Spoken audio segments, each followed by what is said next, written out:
Good morning, everyone. Surprise. That's right. Today, we're doing a Level 1 podcast. And originally, this was not on the menu. We were actually just going to do a morning show, but this will happen from time to time where something will happen overnight, some gaming news or some other happenstance, and I'll want to cover it. So today on the show, we're going to be talking about a Bloomberg interview with Obsidian Entertainment, the makers of games such as Avowed, Outer Worlds, Grounded, and who previously had made Fallout New Vegas. It's a very telling interview talking about what happened in 2025 and their strategy moving forward. I found it absolutely fascinating, and I want to give you my thoughts about it on today's show. In addition, today we're going to talk about a topic that a lot of people don't really want to talk about. They dance around it or they ignore it. Today I want to talk to you about basically the reality of having a group of people on the internet that hound you and stalk you. They call you a lol cow. They try to elicit a reaction from you. And I want to talk to you about basically how you're kind of damned if you do, damned if you don't, and how you react to these people. I've changed my philosophy for the most part on how I react to these people recently, but it's to different levels of result. I basically just want to tear into this topic, okay? So, we will on today's show and more. There's a lot to talk about. So I'm excited to hang out with all of you for a nice Level 1 podcast with my lesbian haircut this morning. So, sit back and relax. Let's do it. It's time for the show. Let's go.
Alrighty, everybody. Good morning, and welcome to the show. Today is Tuesday, the 3rd of February, 2026. I'm DSP, and this is the Level 1 podcast here on DSPGaming.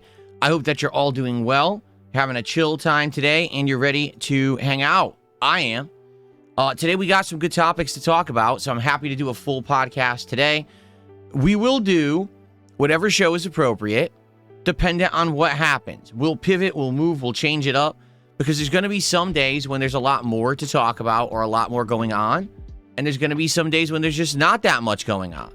And so we could change that on the fly, dependent on, what we want to do. Today, particularly, this interview that Bloomberg did with Obsidian, I feel is something that's very important and pertinent to talk about, particularly because last year, Obsidian had a very busy year for games, but not a very good one.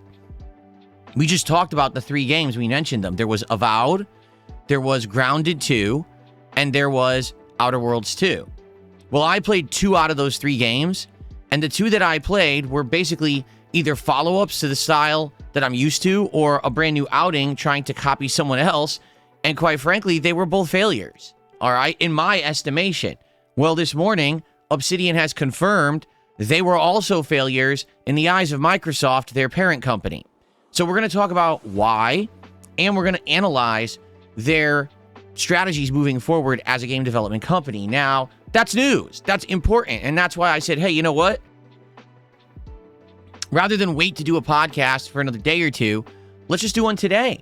Let's talk about this topic. I think a lot of people would like to hear that discussion or my opinions on it, particularly because I played 2 of those games last year and had negative opinions on them. So this will happen every once in a while. It's very similar to how the schedule is in flux right now, because we don't necessarily have a set lineup of games because we're doing a lot of indie stuff. and that's okay too. You know, last night we played 2 indie games. One was Sharks and Minnows, and one was Terminator 2D No Fate. We're probably going to play those one more time to beat both and then wrap it up. Tonight, we're doing a tryouts night where we're just going to try 2 or 3 random games and see if any of them are good and see if there's something that we want to play in the future. Certainly, this is very different from my previous strategy where it would always be, hey, I have 3 or 4 or 5 games in the schedule that we're all doing full playthroughs of. It's different, right? It's more adjustable. It's more, I feel, exciting because you never really know what you're going to get on certain streams. There are still certain streams that are set. For example, after today's podcast, we'll be doing Hollow Knight. You know that. Tomorrow's daytime stream, we'll be doing Street Fighter 6. You know that. We got a marathon coming up on Friday. All that is set in stone, okay? So that's basically how I want to treat it, is having that adjustability and adaptability gives me more control over the content rather than having to be locked in all the time. But I do want to have projects and games that we're locked in so people know to expect them, okay? So anyway, that's my attitude. I hope this makes sense. For those who are here live, welcome. All right, for those who are here on demand watching, I hope you enjoy the show. And I understand that it may be a little confusing because this is, you know, something that was changed on the fly. I still hope that you enjoy the show, and I hope that this new attitude makes sense, right? I want the control to be able to say, hey, today we're going to do a podcast because there's something cool. Fair enough? All right. And so let's begin. First of all, let's see what's going on with everyone today. Good morning, everyone. Who do we got? On the YouTube side, we got IB Ballin, Game Dude, Wow Diumu. Chris is here this morning. Uncle effing Darkside, okay. That one Lalafell, Typical Average Gamers. And by the way, thank you to Typical Average Gamers. Our first contribution of the day, 1 gifted membership. Let's get that up on the leaderboard to start. Thank you for the membership, for support, and congrats to... Oops. Still getting used to this new keyboard. I've had it for less than a month, so please bear with me as I have some issues typing stuff out. It was actually Uncle Effin Darkside is the person who got that gifted, so congrats to you. Peanut Butter Stallion, M. Lando. And then on the kick side, we got Save Us Neo 3, which I'm not playing. Let's see, RGB Lover. Ew, Sandy Boogers. Ew. Osama Bin Burnell. Well, there you go. David Snortnoy. Who else do we got? Shooting Stars Rock. I Don't Support. Cham Chaz. And more. Starboy. I already said Starboy, right? Yeah. Now, here's the thing. I originally said I was just going to do a morning show. I can already tell you right now, attendance is lower than usual. But maybe we'll build up some attendance because people will get wind that I'm doing a podcast today. If not, that's fine. People can always catch up on demand after the fact on the channel.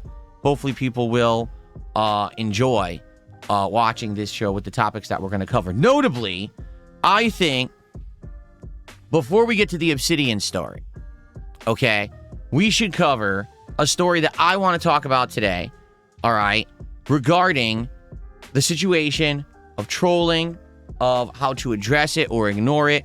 Allow me to get into it right now. I think it's pertinent because the one gifted sub that we just got is from a troll, right? So let's actually just address it very factually, very matter-of-factly from what just happened, okay? So we got a group of people, there you go, who stalk me on the internet, who basically can't get enough of Darkside Phil. They microanalyze every aspect of my life. They do it for a couple of reasons. For some people, they get entertainment out of it. For some people, they actually make money doing it. They actually have YouTube channels where they restream or they clip and they do toxic negative stuff. And they feel like they're getting big benefit out of doing it, right? Some of these people are just mentally cracked, while some of them make thousands upon thousands of dollars basically trying to bully me on the internet. What's funny about it is, it really doesn't have a negative effect on me in any way. Even though they have their own weirdo communities of people who stalk me and say toxic things, I just go on my merry way and do my own thing, and I'm good. I'm doing well. My streams do good. I get good support. Everything's fine. So it's not like these people are actually, like, hurting me in any way, but they act like they are. They think that their online bullying somehow gives them some kind of relevance on the planet, when in reality it doesn't. All it does is it makes people who are, how can I say, of a certain mental aptitude, they seek each other out and they have these weird social relationships on the internet together because they never would have these kind of relationships in real life. They're just not normal. This is not how normal people behave. They don't hyperfixate on someone, stalk every aspect of their life, and basically bully them endlessly and then laugh about it in a group. That's the behavior of like a 5-year-old on a schoolyard. You know, a group of bullies bullying some kid. It's not what adults do. And certainly it's not what intelligent, mature people do, because they have busy things to do with their lives. You know, they have families, they have kids, they have jobs, they have school. They have things they have to do that are more important to them because it's constructive to them. They don't spend all of their time hyperfixating on others on the outside because they're so busy with their own lives. But this group of people don't have their own lives. Their life is sitting eternally on the internet, hating on people. Okay? Some of these people probably don't just fixate on me, but fixate on a few different people who they bounce between every day and laugh at, making fun of, despite the fact that their lives are absolutely miserable. So why do I bring this up? Well, as you could see, it just happened, right? These people do what they can to try to interject into the content. Here we go again. To try to interject into my life. And for the most part, I found ways to basically just move on and ignore it. Doesn't affect me at all. At this point, to be honest, I'm bulletproof to this shit. It just doesn't have any kind of control. But every once in a while, things, sadly, either do affect stuff and I have to bring them up and explain what's going on or why. And then people are like, well, why are you bringing up the trolls? Right? Or in the case in point of this person who literally has like 10 accounts on Kick and just drops gifted subs left and right with supposedly insulting names on them. People are like, well, number one, why does that happen on your stream? And number two, you know, are you going to bring it up? Do you ignore it? What do you do? Right? Well, in this case particularly, I can tell you, Kick has a problem. Kick has a problem where even if you ban someone, they could still contribute to your stream. Now, does that make any sense? No. On YouTube, if you get banned, can you contribute to someone's stream? No. On Twitch, if you get banned, can you contribute to someone's stream? No. But Kick is stupid.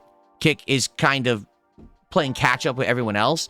Not to say that they're not a good streaming service. They are, but they have these loopholes. I mean, hell, they had a loophole where people could use the channel points to say things on your channel when they were banned. It's just so dumb. So this is a loophole in their system. Will they eventually patch it? I don't know. For them, maybe they just want more money. Remember, they get a little cut of everything, so maybe they just want more money and they figure this is the way to make it. I don't know.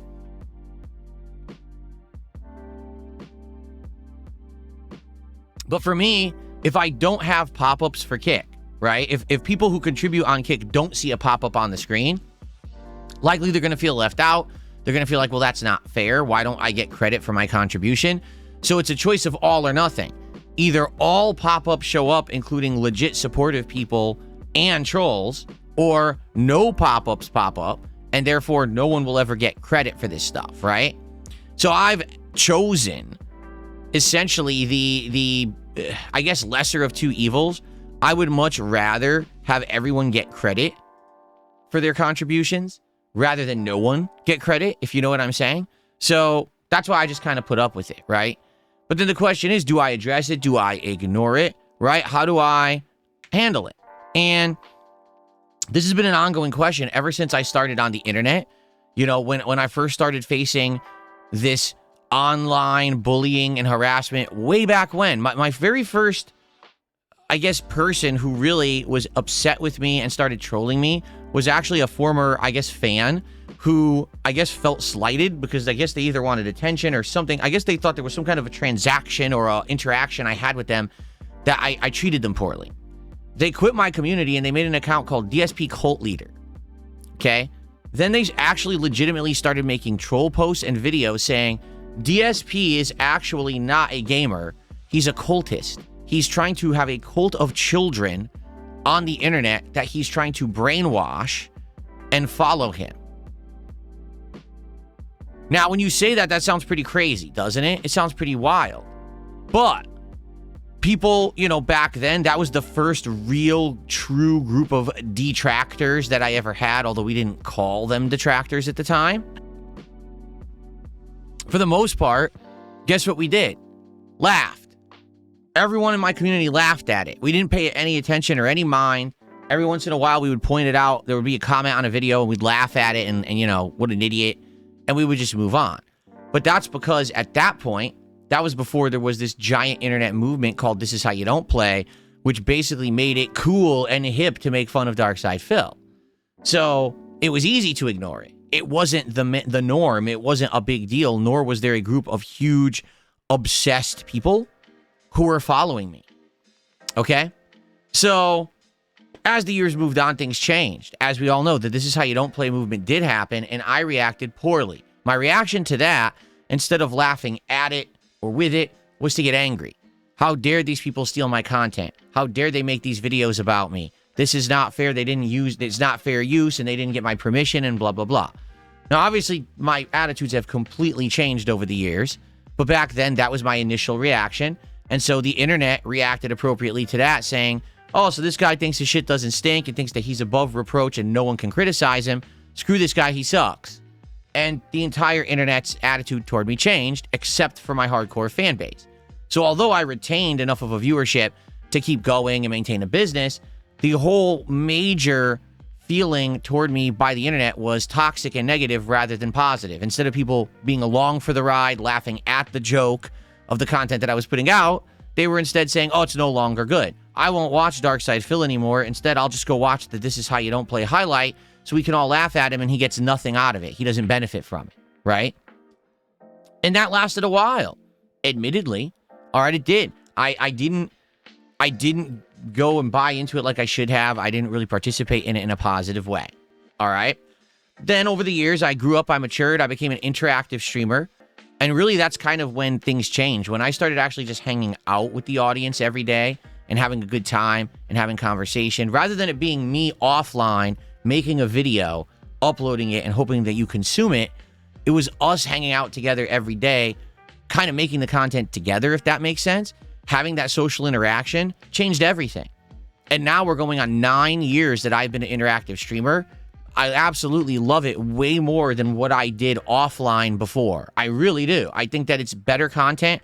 It's more organic. It's actually more meaningful to the internet than me just sitting here playing a game, ignoring anyone who's in the chat, just doing, off-the-cuff commentary, which used to basically be way extreme, sexual comments and racial comments and just anything risque or offensive to get a rise out of my audience so people would talk about what DSP did today. Instead, it's more natural. When you watch my content today, you're getting the real Phil as opposed to some character who I was trying to portray some over-the-top exaggeration in order to try to get you to laugh. And so, things changed for the better. And over the last, 10 years, I have tried to evolve to become a better person and a better creator, to learn to laugh at myself and my mistakes, to try to improve as a person. But what's happened is, this audience, who at one point were hyper-fixated on me because I was this full of myself, feeling like I was above reproach content creator, said, well, wait a minute. All these years we've been making fun of Phil. We've been getting views and popularity based off of it. But now he's changing, and that's not good for us, because that means that what are we going to make fun of now, right? What are we going to do? So what ended up happening was they would hyperfixate on more nuanced stuff that really wasn't part of my content. Gee, I wonder what Phil spends his money on behind the scenes, mobile games and shit like that. Hey, I know, let's harass Phil's wife. That's a good idea. Someone who's not even part of his business or content. Let's find out stuff about her and try to harass her on the internet and say horrible things about her, right? That's what it's become now. Rather than it being actually based on, oh, Phil's a bad actor online and we wish that he would get better and let's make fun of him. It's become, let's just start horrible memes that maybe aren't even based anywhere factually in reality, but just pass them on and regurgitate them over and over until it becomes so normalized to bully Phil that it's a joke. The bullying now is the joke. It's not even that Phil did something bad and we must call him to task for it, but instead, let's just make fun of him and all laugh at the joke together so we feel better about ourselves. And of course, the people, again, who've been making the videos are now making tons of money off of this ridiculous bullying content that's not based in reality. Now, it's gotten to such a point that even if I bring up anything about any of this at any point, people call it a crash out. I want you to think about that. crashing out. That whole phrase, it insinuates like a car wreck, a train wreck, that something is so horribly going wrong that you can't keep your eyes away. Ooh, someone is freaking out. Let's watch it today, right? They'll actually say that this segment of my podcast is a crash out because I'm simply addressing it. Even though that's not what the term means, that's what it's become if anyone addresses anything on the internet, that's considered, I don't know, controversial or anything that's criticism, that's a crash out. Well, it's not, but that's what these people say. All right? So just the fact that I bring up anything, supposedly I'm crashing out, right? If you say so, logical people think, hey, I'm a streamer. I have the right to talk about any topic I want. If today I want to talk about this, I will. If tomorrow I want to ignore it, I will. That's my prerogative as a creator. And you have no control over it. You can call it a crash out if you want. But if I address something logically, what's wrong with that? Now, if I address something with a lot of passion and a lot of emotion, because maybe something is going on in the moment, like if I'm crashing out over Street Fighter 6 because I'm playing online and the game dropped my inputs for the 17th time in a row that day, is there anything wrong with that? People used to call that a natural reaction and loved it, a rage moment. They loved that in content. Now it's a crash out to be clipped and turned into some kind of sensationalist content, and then you say, oh, it's a horrible thing, they did bully the person. No, that's called being human, actually. If you're not aware, humans get emotional over things, they get worked up, their adrenaline gets pumped up, their blood pressure goes up, and they have reactions. That's part of the natural course of life. It happens offline, it happens online, it happens everywhere. But these people have turned this now into like a clip farm where anyone who reacts to anything, it's a crash out and get attention on it for yourself, right? So you could say, well, you should just ignore it all. Don't ever address trolls. Ignore them completely. Act like they don't exist. I have tried to do that. If you haven't noticed, there's pop-ups on the screen of people who are gifting these stupid subs, and I can't stop that unless I turn off all pop-ups. So I just choose to not address it and ignore it. But then, oh, look, they got attention on Phil's stream. So you see, he's a lolcow because we got the attention we wanted when the pop-up happened. But I ignored it. Doesn't matter. See? So if you address the trolls, that's a crash out. They got your attention. They win. If you ignore the trolls, they still got the attention they wanted. They win. Isn't that kind of weird? They set up situations where they feel like no matter how the person reacts, they still got the response that they wanted. And therefore, they win and they get the clip and they get the content. So do you see the point that I'm trying to make here is that when you're in a situation like I am and many others are, it's not just me. There are many other people on the internet who have these weird, obsessed communities around them that stalk their every move, that spin every action they do into something negative, toxic, a crash out per se. Well, no matter what we do, we're wrong. There's no way that we could possibly do something right in the eyes of these people because the only way they get their jollies off is to say that we did something wrong. So how do you address it then, right? Do you ignore it? Do you completely take it head on? What do? I'll give you an example. Yesterday, as my late stream was ending, okay, I had raised around $100 in support for playing 2 indie games last night. Personally, I find that's fine. That's good. For indie games, a 2-hour stream, that's great support. I have no problem with that at all, right? But I made a comment and said, last time that we did indie games, actually, we had done much better. And I think the thing is that we had already played these games once before. This was the second session, okay? And that's probably why we saw a little bit of a decrease of support. Next week, we're going to do another stream of these games to finish them up. Regardless of the fact that the support had dwindled a little bit, I still want to play them and finish them because I like these games, okay? So a troll in chat says, hey, you see, Phil's all about the money. All he cares about is the money. That's why he streams the money, the money, the money. To which I looked at the chat and I actually responded and I said, how could that be true? I literally just said on stream, I'm going to play these games next week anyway, regardless of the fact, that the support had gone down this stream from the last one. I'm actually playing them because I like them, not because of the level of support. Okay? So now I've countered the troll's argument with a fact, with logic. They don't have a further argument. They can't even counter it because there's nothing else to say. I've proven them wrong. So what do? Ha! I got you to respond. You see, you're crashing out now. So if you ignore the troll criticism, which isn't really criticism, it's an attempt to goad you to get you to respond. If you ignore it, they're right, correct? Because if there's no response, if there's no defense, that must mean that it's true, right? You know, all these years that people say horrible things about me and my family members and people around me, if I didn't address it, it must be true, or else Phil would have already addressed it and debunked it, right? So that's the attitude they have. Ignoring the nonsense basically keeps it off of my streams, sure, except for when they spam my chats and stuff like that. But then they just say it's true because Phil couldn't disprove it, right? So then if I counter it and I disprove it, guess what? Oh, you see, even though you disproved what we said, you took the bait, you gave us the clip crash out moment, and now we get more content out of it. So either way you react is wrong and they get what they want. You see? So the attitude that I have today is very simple. If I see something stupid on a stream, like when I see this guy gifting a sub and it says Phil's lesbian haircut reel is their name, right? Now I can't stop that contribution. I don't want to turn off all pop-ups on my stream.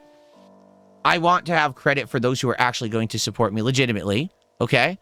So when I see that pop up, I decide to react and I say, well, yeah, Phil's lesbian haircut because lesbians, all right, try to have a haircut that emulates that of like a manly man. That's the point. When you say lesbian haircut, you're thinking a manly haircut. So you're saying that I went and I got a manly haircut. Okay.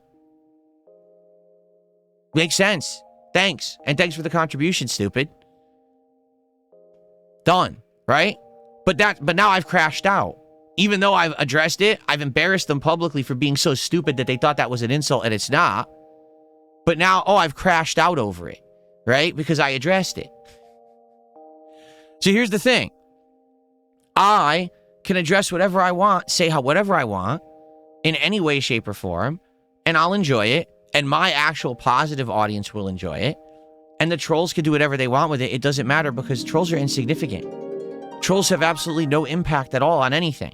They're an annoyance sometimes. If the idiot comes into my chat with his millionth troll account for today and starts spamming, and all the normal chatters like, oh God, this idiot again, this mental midget is in the chat doing this. I mean, what kind of a guy, or what kind of a life could he have if he's literally making 50 to 100 sock accounts every day just to spam a small-time streamer's chat, right? Like, it doesn't even make sense that he'd be behaving like that. It's insane. But, you know, he's doing it is wild. It's weird. So we all just like, and then we have to, moderate him or whatever. But for the most part, I'll ignore it. I'm not going to bring it up because it doesn't affect me. Really, they're in their own weird, bizarro world where they think that their existence actually matters to someone, that they actually have an impact on anyone's life. They don't. They're all just miserable wretches who have actually found a way to locate themselves on the internet, to latch onto each other, and to basically make a parasocial community off of me based on clowning on me, despite the fact that they don't affect me. Okay? I'm the one who streams myself on the internet every day, has a great chill time with my audience, plays fun games, hangs out, has great conversation, right? Good interactive times. I get great support from my audience as a result. They reciprocate and say, thank you for the content. Please continue to make it. Have a good life. Here's support. It all works. And I'm doing better right now than I have been doing in many, many years. It's excellent what's going on right now. The fact that I have ultimate flexibility over my life and I can play any game I want at any moment, and we can do these tryout nights and we can play new games on the fly, or we can choose to stick with a game that's great even if it's not doing so well. It's fine. It's all good. I have more control right now than I've had in a very long time, and I'm very grateful for that. These trolls ignore it because that's not their reality. Their reality is that every moment they have to believe that I'm some kind of a miserable wretch, that my life is miserable. My wife has left me, even though she's here every day, and we have a great life together. In their mind, she left me. But then they also talk about her every day in a toxic way. But how would if she left me, how would that affect me?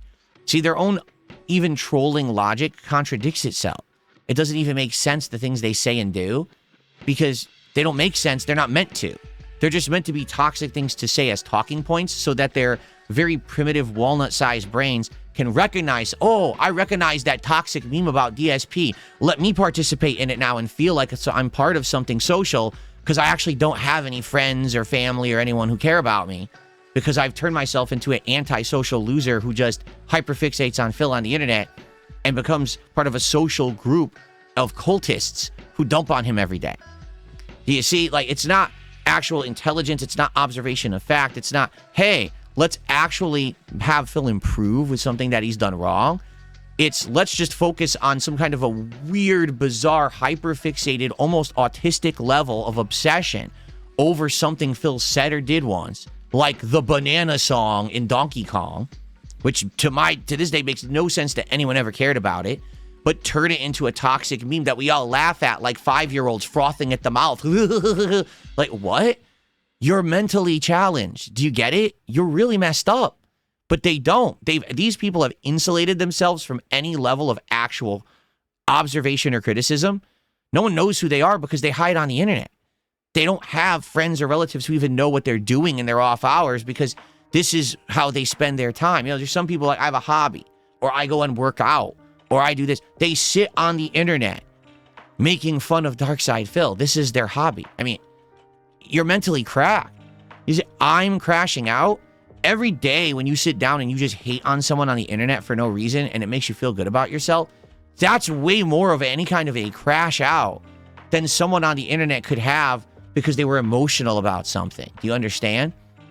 Like, having a human response to something with emotion or passion is a natural thing.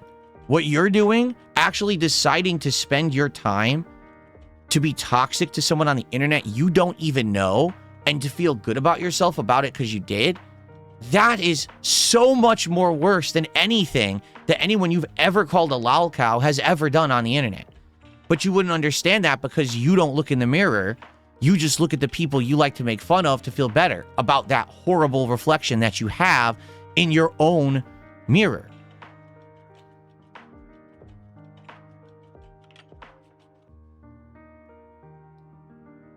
So, how do you respond? The truth is, there is no ultimate right or wrong way to do so. Because if you ignore everything, ultimately some things are going to affect you. But if you have a flat-out I ignore everything policy, eventually some of your fans are going to start to distrust you. Maybe they'll start to believe the bullshit because they're going to say, well, if he doesn't address anything, that means that it's all true. Now, obviously, that's not the case. But sadly, some people just have that mentality that if someone is refusing to even give any attention to something horrible someone's saying about them, it must be true and they just don't want to talk about it because that would mean admitting that they've done something wrong. That's not the case, but that is sadly kind of human mentality, right? That's how people think. Now, if you absolutely address everything, okay, that's awful because you're basically going to spend all of your time addressing toxicity and hate, and you'll never have time to be positive about anything.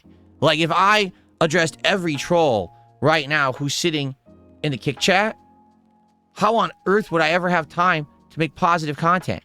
The answer is I wouldn't, right? I wouldn't ever make positive content. I'd be losing my hair. I'd be ripping, well, I am losing my hair, but I'd be ripping my hair out of my head, and I'd be freaking out, right? And I'd be just going nuts and constantly crashing out every single day.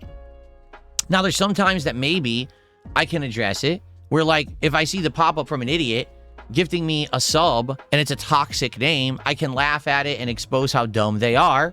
You know what I mean? Like, like, oh yes, you're gonna bring my wife's name up in a troll sub. Yeah, because you don't have anything to actually say of intelligence. So you give a schoolyard insult because you have no fucking brain. Like, you just pick on someone who literally has never done anything to you because you feel like it makes you feel better about yourself. It says more about you than it ever says about me or my wife or my family.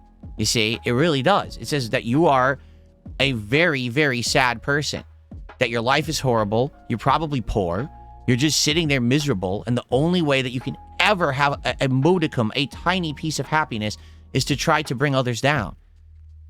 Your existence is worthless. And the thing is, you could change that. You have to understand, you could change that. If you actually motivated yourself to do something constructive and positive with your life, go work out, right? Go get a job. Get a hobby that's constructive. Get some friends. Go donate your time to helping people, right? You could go do charity work, go to a soup kitchen, do Habitat for Humanity. For goodness sake, if you have nothing to do with your time but just sit around and hurt people on the internet, you certainly have time that you can donate to help people, right? But the thing is, you have to motivate yourself to be better. Instead of focusing on, I just want to dump on someone and be toxic, which is the easy way to exist, you actually have to realize you're wasting your life and try to turn it around to do something better with it. Now, not everyone can do that because a lot of people are very mentally weak. I mean, hell, people who join online cults who hate people are mentally weak. That's why you joined the cult to begin with. You have to break that level of control and go off and do something for yourself. Okay? Just do it. Seriously, you'll feel so much better after 3 hours of building a house for someone who doesn't have one than 3 hours of sitting on the internet dumping on a streamer. Because you'll actually say, I did that. I helped out a family in need, rather than I crapped on someone who I don't even affect. You know? But that's it. These people are nuts. They need help. We have an entire group of people. It's not a whole generation, but certainly it's this most recent generation who've grown up always online. And they don't have anyone who's supervising them. They don't have anyone who's watching them, anyone who's guiding them through life to say, whoa, what are you doing with your free time? That's not right. This is how humans have existed before and been healthy and happy. This is what you should seek with your time. Not this new toxic online culture of crap. This is actually the worst possible thing that you could do with your time. But no one's looking at it. And what's happening is we're seeing a whole generation of people grow up broken. They're not socially trained. They don't know how to interact with people. They don't even understand social cues and things. Instead, they just are weirdos who sit around doing bizarre fucking things. It's just really cracked human behavior that should be being analyzed by people who have the power to help and speak up and fix it, but it's not. It's actually going completely unrecognized and completely unobserved. And then when we have horrible things happening, right? This person went nuts and went on a violence spree somewhere. And we say, how could this have possibly happened? Well, did you ever, for one moment of your fucking time, look at that person and their lifestyle and see what they were doing? Because I guarantee you, those people who do that stuff probably sit online all day doing toxic shit on the internet. They don't have friends. They don't have family who care about them. They just sit there with absolutely no purpose to their lives. And then one day they snap. And that's who becomes your next crazy mass violence committer, because no one analyzed or cared about the situation. It shouldn't exist. It's busted and broken, okay? For me, there's not much I can really do about it. And I've accepted that fact. I've come to the point where it's like, if this person, every time they gift a sub, I just have to shake my head and be like, cracked individual, can't stop it, no reason to really address it. But if I want to say, hey, look, even your joke is stupid. A lesbian haircut is a manly haircut, so I have a good haircut, thanks. I can do that if I want. It's my prerogative. I don't have to ignore everything. I can make a joke. If I have to, sadly, do some moderation on a stream or something because the moderators aren't around, I can do that. I can joke about it. I can take it seriously. I can ignore it. It's all within my power. The truth is, no matter how I react, it's a crash out to them, so it doesn't really matter. But for my audience, I want you to understand the reason that I felt like I wanted to talk about this today very rationally and calmly is because I've been seeing it pop up more and more. This guy who literally sits here with 50 sock accounts a day, the guy's not well. And we all know that. Like, the thing is, at one point, it's like, okay, it's kind of funny, the guy's coming back. But once he does it the millionth day in a row, and once everyone in chat's like, dude, what is going on with this guy? Yeah, we all recognize the guy's nuts. And it's just, it's just crazy that these people have actually normalized this level of behavior to think that this is fine, this is normal, this is fun stuff for the internet. It's not. It's busted and broken, but we get it because we're of sound mind. These people are not. That's why they behave like this, and that's why they think it's okay to. They've actually familiarized themselves with another group of people who are cracked just like them, and they have these weird social groups and cult-like discussions on Discord about this shit. It's bizarre shit. I never wanted to get into it, but people send me the information and say, look what happened to them. Oh my God. These people actually are just, they're not well. And no one talks to them about it. No one tries to help them. They're just left to their own devices. That's why we're having the situation we have with humanity right now. Quite frankly, we've advanced technology so much, we can have all these relationships over the internet, but humanity's not really ready for it, right? We're not. We've got communities of people who are broken, and now they've formed toxic groups of hating love, if that makes sense. They love to hate. That's not human thought process. That's actual, illness.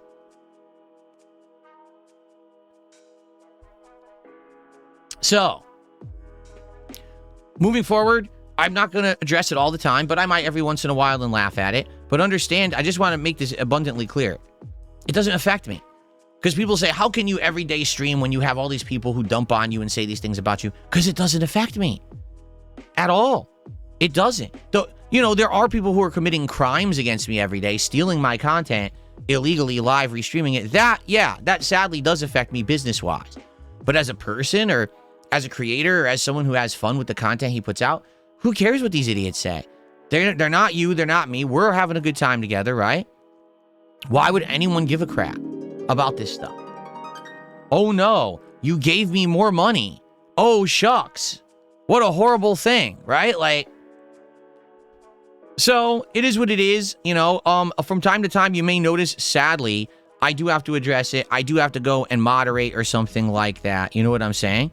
But there's nothing I can do. That's just the reality of being a full-time creator, is that sometimes I do have to address it. But understand, when everything for them they've tried to organize into a win, it's not a win. Every crash out that they address means that they lose, because it means they have no life, and they actually think that it's important to say that Phil freaked out about something today, when in reality, it's not important at all. I'm just some dude on the internet streaming games. Who gives a shit if Phil crashed out? If the biggest thing in your life today was saying Phil crashed out and I observed it, you have no life.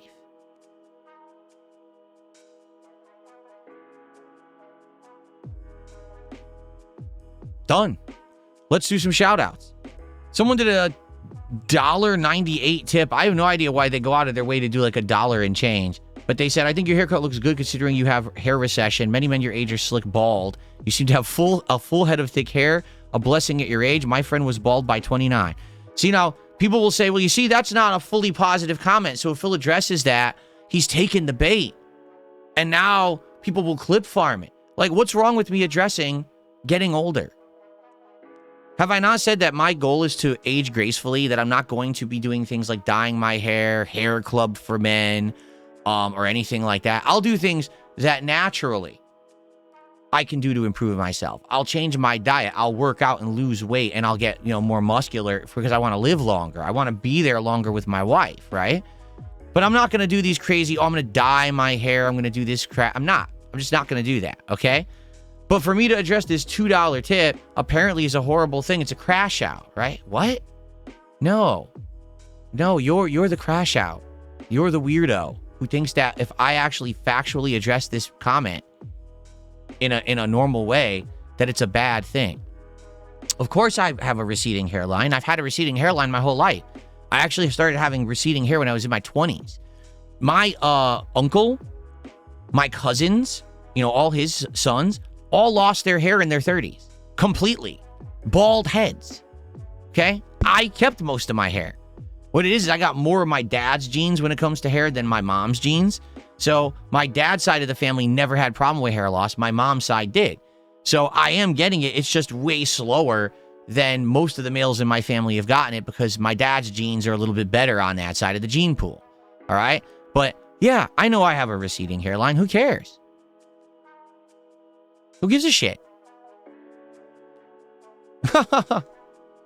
Okay. Now, you might say, well, what is Phil doing right now? Well, sadly, I don't have a moderator on Kick right now. And that guy who has his bot farm just used 10 or more accounts to all say the same spam comment in chat. So I have to take a moment of the stream here to sit here and ban the 10 bots or whatever they are. It's about 10. I'm shocked it's only 10 because they've done way more than that before.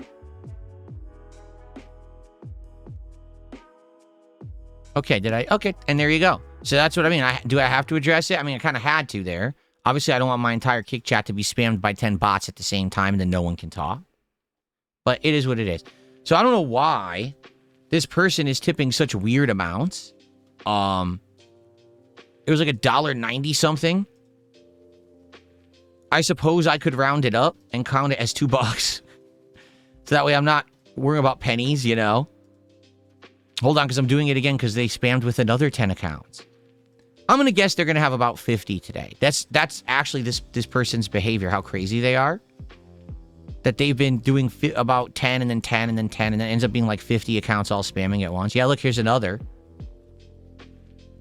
So that's why I have to do this. And it sucks because obviously I don't want to waste time on my show, you know, doing this. But I'm not going to let them just completely destroy the chat and then no one who's on Kick can even talk and say something intelligent. Continuing. So I didn't even put it on yet. Here we go. So I'll just say the top tip is a $2 anonymous tipper. There we go. Cool. If anything, I'll say this. If anything, for the most part, I definitely feel like today I've improved on the way that I handle this stuff. Like I said, admittedly, back in the day, I would always get over emotional. I would yell. I would scream, right? I get pissed off. I'd be like, oh, woe is me. I'm so affected by all this crap. And I'm not. You know, now I'm not. Finally, I'm at the point in my life where this stuff doesn't affect me anymore. It doesn't actually like bother me or you know, my business is fine despite the fact that they try so much to hurt it. It doesn't. So, you know, I feel like I'm a lot more cooler, you know, razzing them back, right, with a joke back or just laughing at it or just ignoring it is much better than getting angry about it, because getting angry about it, there's just no point. Like, what's the point? You're not going to stop them. These people are cracked and they're going to do what they want in their weird communities because no one looks in on them or cares about them. So they sit there eternally lonely, latching onto each other and laughing at horrible things that normal people would like be like, oh my God, it's horrible, right? And I can't make that change. So why get angry about it? Instead, just, hey, go on my merry way and enjoy my life, which I have been doing. For the record, things have been great. You know, recently, as you guys know, not only fully improving my setup here, but my real life stuff has been getting better. You know, I'm actually in the process of like cleaning out my house and redoing certain rooms. Like I said, I'm working on possibly having like a rec room / like gym.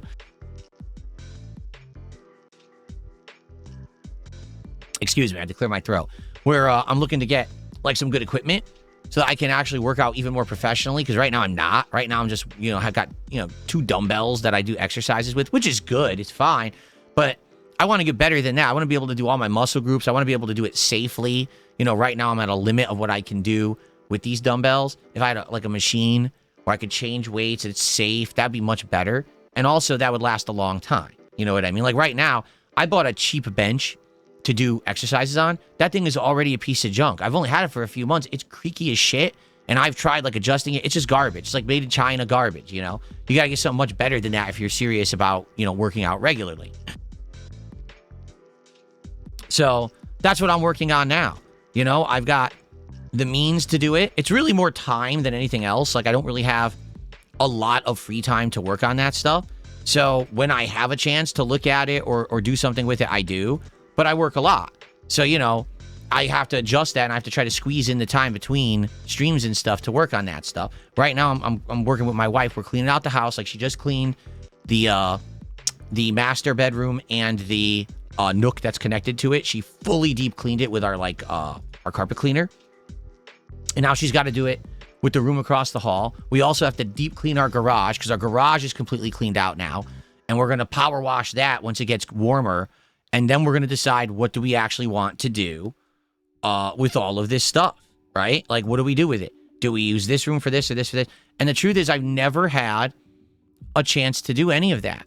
Now I do, which is amazing that I now have that freedom. I have the financial freedom and everything. I can do it. I'm healthy enough to do physical stuff, you know? It's a great feeling actually having control of your life for the first time in a long time. And things are going great for me. Absolutely. 100%. These people here on the internet just can't handle it. They have to try to make up these fallacy, arguments and stories because they really don't want to believe that someone on the internet that they have made fun of all these years has improved and is having a good time. But it couldn't be further from the truth. I am. So I don't really give a shit what they say. It doesn't affect me. You know what I mean? So someone tipped a buck, and I'm going to summarize because it's a big paragraph. They're saying, basically, when your trolls say these things that aren't valid criticism, that's all fine. But how do you help yourself to discern that from real criticism? Because sometimes it might be a real criticism, and you ignore it because you think it's a troll thing. Yeah, that's tough. To be frank with you, it's tough because, for example, when I hear this, it's a meme, right? You start seeing the 20, 30 people start referencing the same thing in chat. You're like, what are they talking about? I don't even know what that means. It's got to be a detractor meme, right? How else would 20 or 30 people who you don't know all of a sudden all be referencing exactly the same thing at the same time? So immediately you think it's a detractor meme, it's all made up. Sometimes it's not. You're right. Sometimes it may be something that's true or a valid criticism. For example, the whole smacking on the mic thing. Is there a smacking sound that's being made on my microphone from time to time? Yes. Is it nearly as bad as the trolls are making it out to be? Hell no. It's barely noticeable. And in fact, unless someone calls it out outright and says, really listen for it, most of the time you don't hear it. But every once in a while, it's apparent. There are days when, like I told you guys, I have some medical stuff. I've got stupid postnasal drip. And because of that, some days my sinuses, my mouth can be kind of screwed up. And some days it's not. Like some days I'll have a mouth that's dry. Some days I'll have a mouth that's different. There's nothing I can do about that. It's my body's like that. It's always been like that. Okay. But a normal person would never ever be criticized for it. But because I'm on the internet every day on a microphone, people have to bring up nonsense like that. That doesn't even affect anything. It's only annoying if you're hyperfixated on it because you're an obsessed weirdo on the internet. Normal people didn't even notice it until they started bringing it up, okay? Now, is it a valid criticism? Well, technically it's happening. It's just not as bad as they say. And I already adjusted my mic that half of those sounds already are being cut out. I haven't fully adjusted it because the reason it's happening, frankly, is because I'm using different technology now. The technology I used to use was noise canceling. Now I'm using noise accentuating. What does that mean? What it used to be is that all the noises that went into the microphone would be blocked out except for my voice. Now it's taking everything at a very low level and it's taking my voice and it's making it louder. Okay, it's the opposite technology of what used to be done, and this is what everyone uses now for their mic. It's the new modern thing. Everyone stopped using the old technology and started using this new one. But the problem is when you adjust to something new, there's bugs to be worked out. And so what's happening is it's now picking up little nuanced sounds like the smacking of my lips that it didn't used to pick up. And there's nothing I can do about that. All I can do is continue to tweak it and get a little better, right? But you're right. Like, there are times when maybe there is a legit criticism, but the problem is I don't know it's legit because you hear it from a bunch of idiots first. If only these people knew how to act like normal humans. Like, if they actually would come into the chat and be like, hey, Phil, so just so you know, since you adjusted your microphone, there's this weird smacking sound that we're all hearing, and it's kind of annoying. I'd be like, oh, really? Oh, I'll look into that. Instead, they all come in with toxic memes. They say dumb shit in the chat. It's insulting, and they bring it up every 5 seconds. So obviously, I'm not going to care about it anymore because you're just annoying.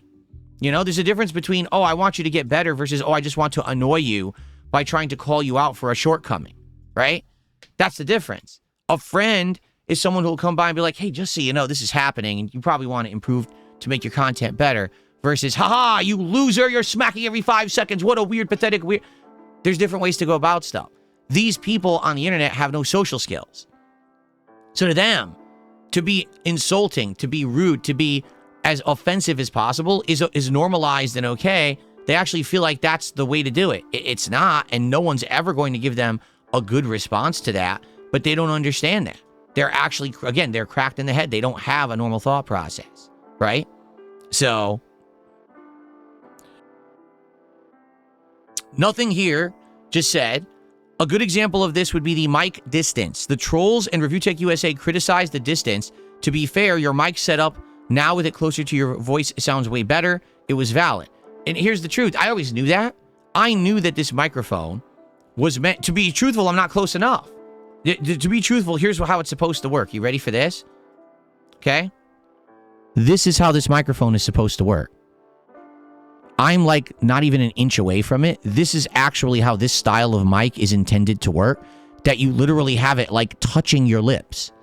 This is the ideal level that it's supposed to sound. You're supposed to be this close to the microphone at all times. Okay? But my old setup, I couldn't do that. My old setup, because of the way that I had everything here, you know, I didn't have a good monitor here that I could move around on a monitor arm and adjustability, and my desks was completely bootleg. Okay? I didn't have that flexibility. So why are you going to harass the guy? Say, you're using your mic wrong. Okay, well, I don't have the setup to use it right. So why are you bothering me? Doesn't my content at least sound passable? Because it did. My content didn't sound terrible or anything.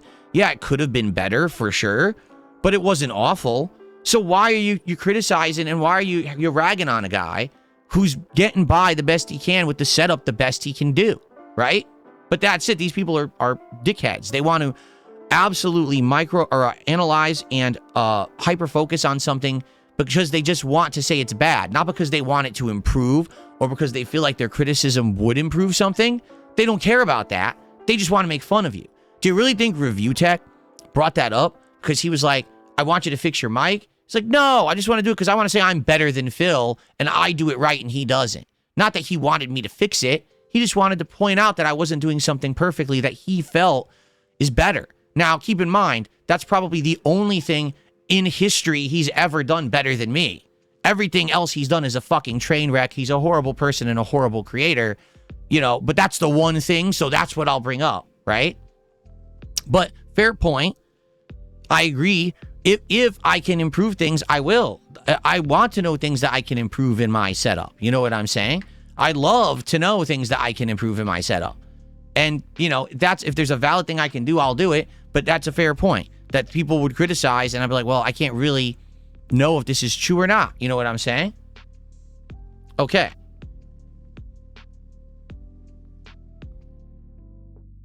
Here we go again. Someone did $2.89 tip, and this is a troll thing. He goes, what exactly is jiggling your jowls? Can you show me? Well, you could, maybe one day you can get your own jowls. And if you do, okay, then you could jiggle them yourself and figure it out. But just so you know, jowl jiggling is a very personal thing that's not meant to be shared with the public, so. There you go. Dave Snortnoy did a $2 tip. He says, hair loss is a sign of high testosterone. That proves you're not a lesbian. There you go.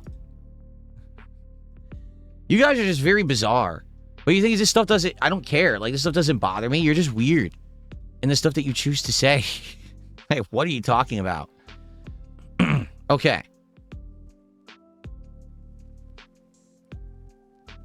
So listen to this. Someone said a $2 tip and says, do you consider your streams volunteering because you give your time and effort to make people happy? No, my streams are not volunteering. My streams are my job. This very much is my form of employment.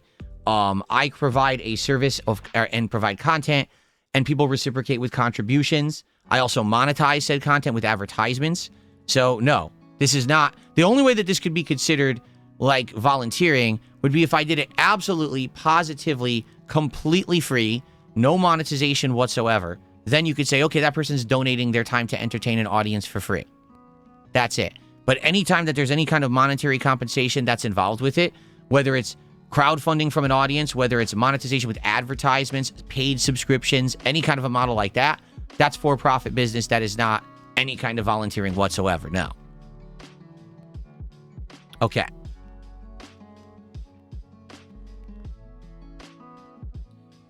All right, well, let's see here. Someone said something in Kick Chat. I'll address it, and then I want to get to the Obsidian story, okay? So they said the following. It would be nice if they wouldn't spam the chat, but they're spamming like an idiot, so I'll address it. Please address this. Why don't you play as the top-tier characters in Street Fighter 6 so you'd show how easy and brainless they are? Okay. What have I always said about Street Fighter 6 and its top tiers? I've always said that the top tiers of the game. Now, by the way, for the record, I don't even know who the current top tiers are because I didn't play it for a year, and then I came back to it. So very much the characters that I'm considering top tiers may not even be anymore. Maybe they rebalanced the game and I'm just not aware of it, right? But from when I was playing it regularly, who were the top tiers? Cammy, Jury, DJ, Ken, I would say. Was Akuma? I guess Akuma was at one point, but I don't think it's as bad with Akuma. So essentially, if you think about the characters that were considered top tiers, they all played exactly the same. Endless rushdown, endless pressure to the corner. Everything is insanely safe for no reason. Like, there's no justification that those characters have so many safe moves. They just do. While other characters don't have a ton of safe moves, those characters had an entire repertoire, an entire encyclopedia of safe moves that they could just throw out at any moment. And as long as they didn't do it from the wrong distance, they were completely safe in doing it. And then they had frame advantage after and could follow up with more pressure and constantly pushing you to the corner. I mean, to be honest, Cammy, Jury, and Ken at one point, unless they got burned out because they used all their meter, literally would have advantage on almost every character in the game almost all the time. That's not fair. That's busted. So you might say, well, why don't you play those characters then? I don't like them. To me, that's not fun. To pick a character that has such a natural advantage and that's the reason you won is not satisfying to me in any way, shape, or form. Okay? It's just not. Like, for example, in Super Street Fighter 2 Turbo, okay? Vega, one of the best characters in the game, okay? One of the reasons he's considered one of the best characters in the game is because if you play certain versions of the game, okay, you can knock an enemy down, do his wall dive, and there's a situation you can set it up where it's called a fuzzy block. He does his wall dive from a certain distance and speed that you have no idea what side it's going to hit you on, and he can just randomly hit you and down you, and then do it again, and then down you, and then do it again, and then down you, and he wins the whole round. And it's just a guess. You're guessing 50-50 what side he's going to hit you on. There's not even a way to know. It's just a prediction. It's 100% an incredibly valid strategy with Vega in Super Turbo. Pros use it. I don't. I never have. I refuse to use it because it's not fair. It's actually a way to abuse the game and busted thing about the game to win games and actually win tournaments. People have won tournaments doing this. And it's like, you didn't even earn it. All you did was you did a fuzzy guess and you win because you're doing it. Literally, the entire top tier of Street Fighter 6 is fuzzy guessing. A character that has so many natural advantages, just guess and be safe with them. So you get the opponent to the corner. Now guess more with throwing and neutral jumps, and you just win. There's no strategy to it. There's no intelligence to it. It's just literally playing a brainless pattern like the fuzzy wall jump in Super Turbo. It's not satisfying whatsoever. I hate it. If I win like that, I actually feel terrible about winning, and it actually hurts me. Like, I'm like, fuck. I didn't earn that. I didn't beat that person. I didn't outplay them. I just used a cheesy pattern to win. And that's not the way to do it, in my opinion. Other people can disagree. And they're welcome to pick top tiers in Street Fighter 6. And they're welcome to do the fuzzy wall dive in Super Turbo with Vega. That's part of the game. People got to deal with it. Now, I don't have to like it, but I do have to accept it. Street Fighter 6 is a game that's imperfect and very frustrating because it has this level of gameplay. And either I accept it or I don't. If I don't, well, you know, then stop playing the game. Well, I did for a year. I did. I got so frustrated with it, I just didn't want to play the game anymore. You see? Now I'm coming back to it, and we're getting to the point where I'm at Masters again, and we're going to start seeing it nonstop again. And that's the game. So, you know, I'll just have to adopt it. Now, here's the thing. I may have to accept it, and I may have to understand it, but I don't have to like it, and I don't have to do it myself. I don't. I don't have to play that way. If I get no satisfaction whatsoever out of it, you know, I don't want to sit here, learn Cammy's pattern, do it ad nauseum, and turbo myself to master, and turbo myself through I don't care.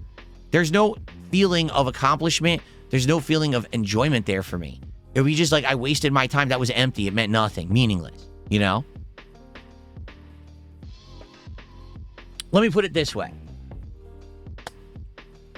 If you bust your ass in life and you earn yourself $1 million after painstaking toil effort and you earn it. Versus someone walks up and says, hi, here's $1 million, enjoy, and walks away. And you're like, I got $1 million, right? It's still $1 million in either situation.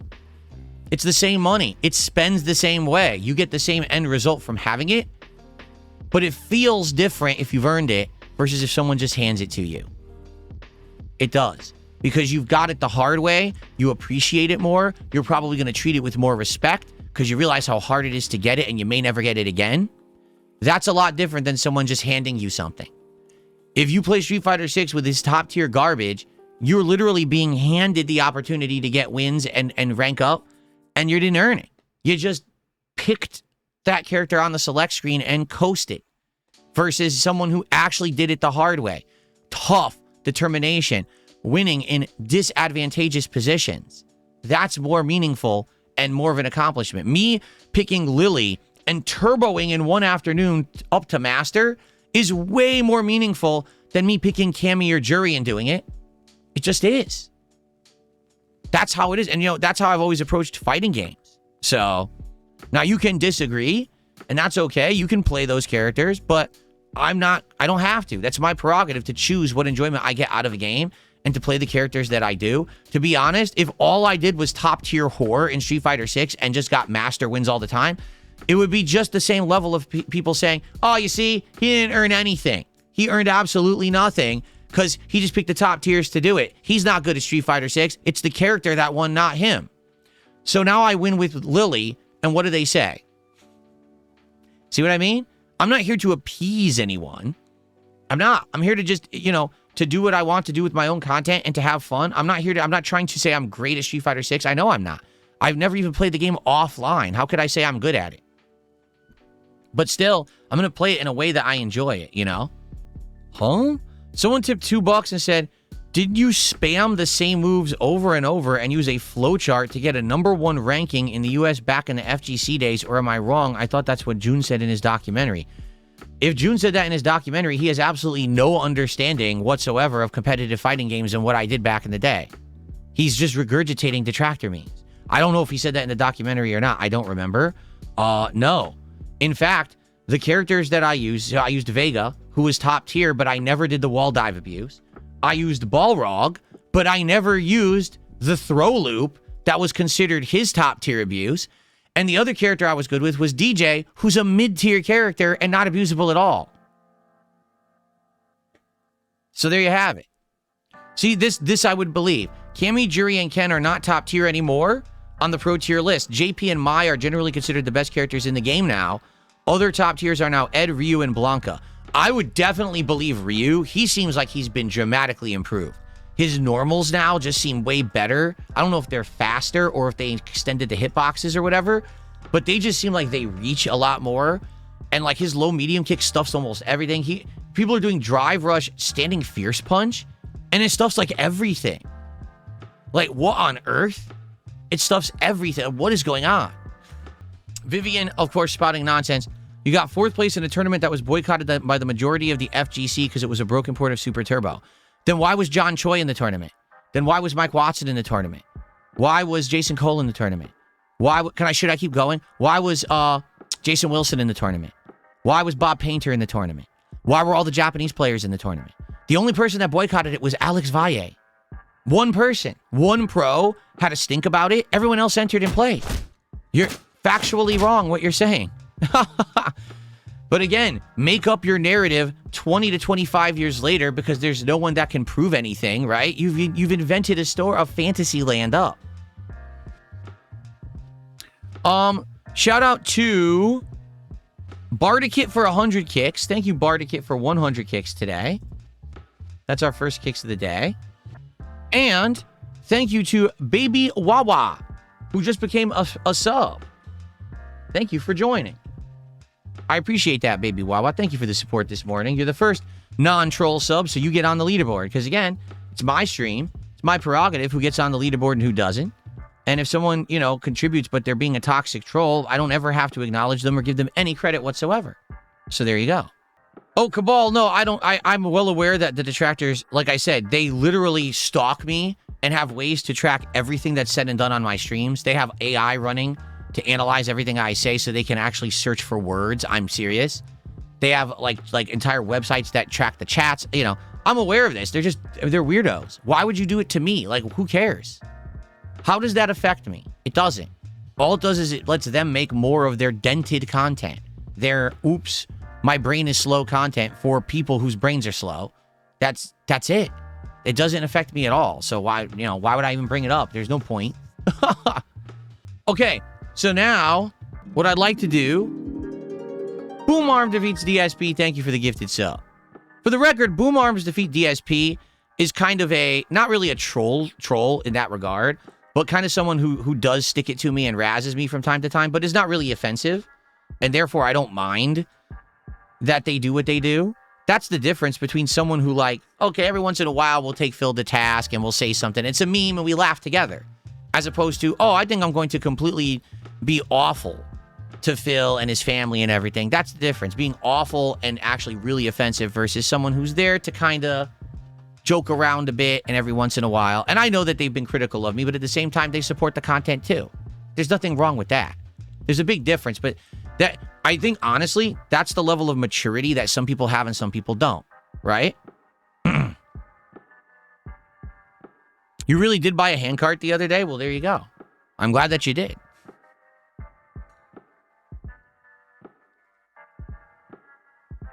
Okay, so I want to talk about Obsidian. All right, this gaming news story is quite interesting today.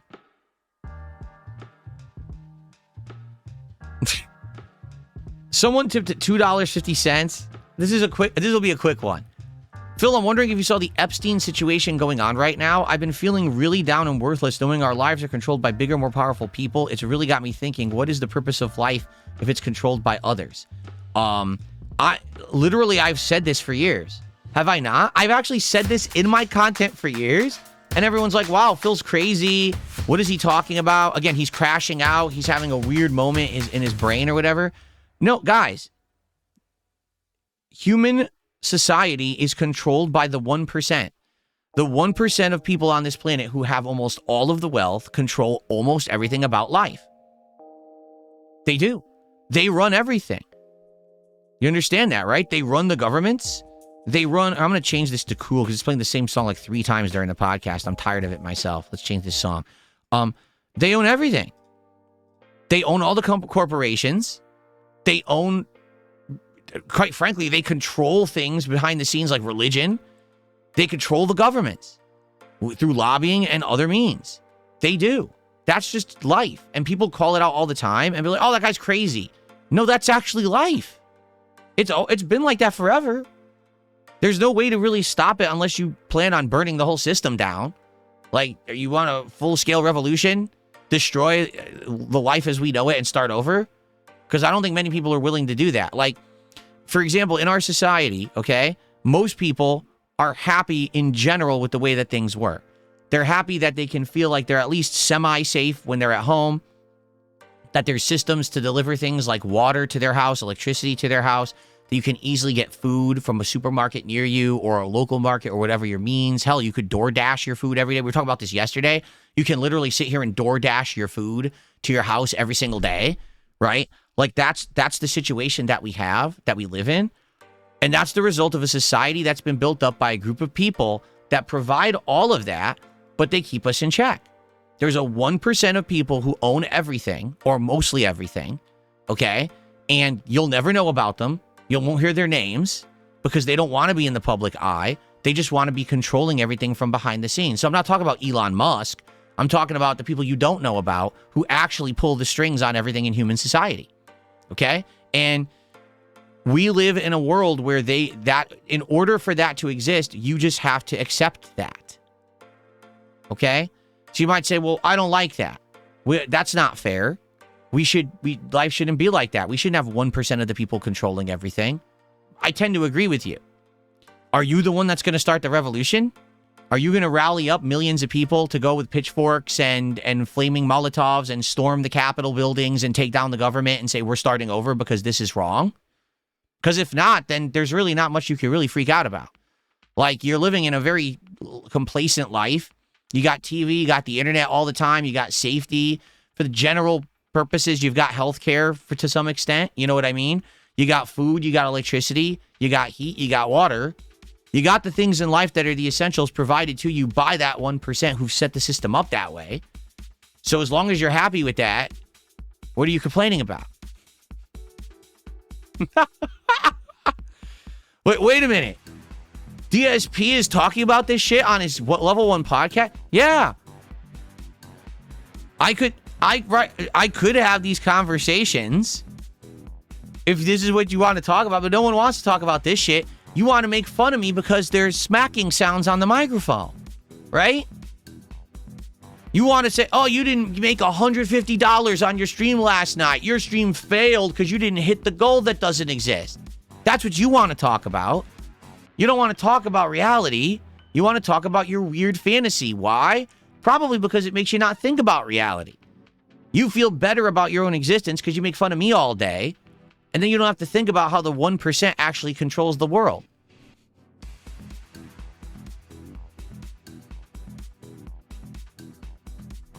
Anyway, thank you, Spartan. Oh, I had a lip smack there.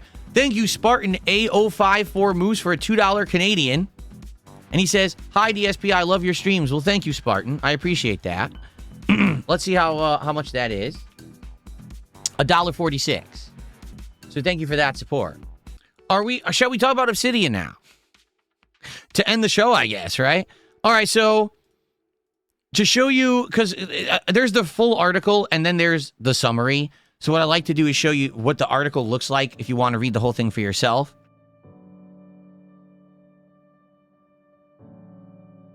Okay, so the article in question is by Jason Schreier, games journalist who we've talked about many, many times for Bloomberg, okay? This is the full article if you're interested in reading it for yourself off of Bloomberg. But what I'm just going to do is just go to the people who have summarized it, okay? So in general, Jason Schreier interviewed the head of Obsidian Entertainment. This is this game studio that back in the day made Fallout New Vegas, okay? But that was a very, very long time ago. Recently, they've worked on games like Outer Worlds, which Outer Worlds 1 was a big hit for them, okay? They made a Grounded one. That was a big hit for them. Grounded actually went very well for them. I believe they have another game called Penitent. I've never played that one, so I don't know about that. Apparently, they say that one was also a hit for them. Good for them, but I don't know what that is. Last year, Obsidian released 3 games. Avowed, Grounded 2, and Outer Worlds 2. Okay? So, based on this interview, here are the takeaways from said interview with Obsidian Entertainment. The studio is now around 280 developers / employees working for them. That's huge compared to what it used to be. Okay? Grounded 2 was considered their big hit in 2025. The Outer Worlds 2 and Avowed failed to meet sales expectations, and Xbox, although they own, well, I should say Xbox, I should say Microsoft. Microsoft owns Obsidian. They don't consider the games flops per se, but they're basically saying that these need to be learning experiences for Obsidian moving forward. There are currently no plans whatsoever for Outer Worlds 3. The game is done. Like, that franchise is now dead, and they're not going to make another one. So you know what that tells me? Outer Worlds 2 did not sell at all. Outer Worlds 2 just completely tanked. Because for them to go with full confidence into making Outer Worlds 2 and pushing it as if it was going to be their biggest game of 2025, to them now saying, we're canceling the whole IP, that means that game monstrously underperformed and no one must have bought it. Now, interestingly enough, it's a Game Pass game. You got to wonder the metrics there, because you would think that anyone who had Game Pass probably downloaded it and played it.